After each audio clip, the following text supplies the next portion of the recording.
So I got the 305 cleaned up and pressure washed, and then I pulled the valve covers off just to take a look. And just like the engine has its own casting numbers, the heads have theirs, and they're upside down.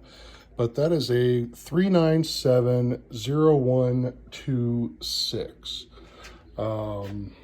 which, again, you can go on the internet and you can find the numbers on the internet. So when I looked on the internet, I obviously knew they weren't the stock heads because they're orange and they should be turquoise for 70s, 80s, 305. Well, those heads, from what I could find, they're either for a 350 or a 400. They're 76 cc chambers, and I think like a 194 intake valve, and some other website said a 174 intake valve.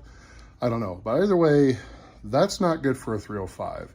305 should have like a 58 or a 60 cc chamber to really help them, because they normally have dished pistons in them and everything like that. So this probably has like 7.5, 8 to 1 compression. So it's a good thing that we're not going to use this motor, and we're going to use the nice, pretty painted motor once I get parts for that. But that's why you do a little bit of investigation, because looking at this motor, I mean, it is very clean inside.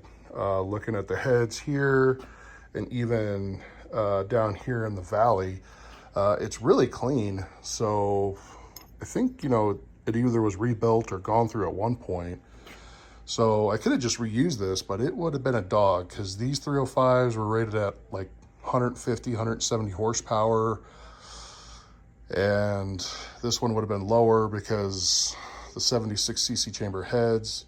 So this one's going to need a little bit of love, and hopefully we can at least get it up to a running state so we can use it for whatever.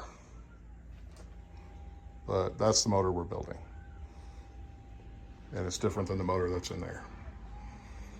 I have too many projects.